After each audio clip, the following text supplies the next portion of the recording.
ଆଉ ବସୁଛନ୍ତି କାହିଁକି ଟିକେ ମିଠା ପିଠା କରିଦେଇ ଖାଆନ୍ତୁ। ଓହୋ ସେ କଣ ସେମିତି ଖାଇବେ? ସେ ଭାରି ଲାଜ ଲୋକ। ମୁଁ ଦେଲେ ବା ସେ ଖାଆନ୍ତି।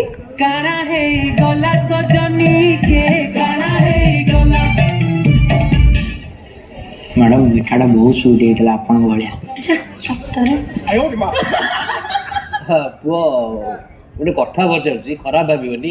ଆଉ ତମର ଏଇ ରସିଆନ ଆଉ 100% ଏସବୁ ମଦ ଅଭ୍ୟାସ ନାହିଁ ତ? ମଦ ତ ଦୂରର କଥା, ସିଏ ତ ରାଉଳ ଗୁଣ୍ଡି ବି ଚାଖି ନାହାନ୍ତି କେମିତି କଣ, ଆଉ ସେମିତିରେ ରସିଆନ କଥା। ସେ ଆଜି ବା ମୋ ହାତ ମାନେ ଅନକଣ୍ଡିସନାଲି ଧରି ପକେଇଲେ। ସେ ମାନେ ହୀରା ହୀରା ଖୁଲି।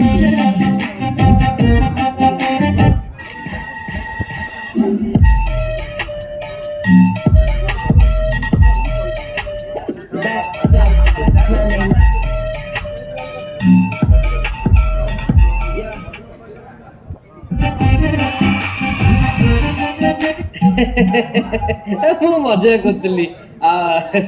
ଆଉ ଝିଅ କଣ ପଚାରିବ ପଚାର। କଣ ପଚାରିବା କଥା ପଚାରୁନ।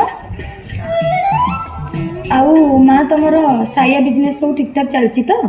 ହଁ ଚାଲିଛି ଯେ, ହେଲେ ସେଫ୍ଟି ପିନ୍ଟା ଏବେ ଟିକେ ମାଡ଼ ଖାଇଗଲାଣି। କାହିଁ କଣ ହେଇଛି କି? ଚଙ୍କ୍ ଲାଗିଯାଉଛି ତ। ଓହୋ ହୋ। ହଁ ହଁ, ଯଦି ସାୟା ଡୋର ଦରକାର ପଡେ କହିବ, ସିଏ ବୁଣିଦେବେ ହେଲା। ଏସବୁ କଣ ଦରକାର ଥିଲା? ଡାଇବେଟିସ୍ ଫାଇବେଟିସ୍ ଯୁଗ ହେଇଥାନ୍ତା, କଣ ଏସବୁ ଦରକାର ନାହିଁ।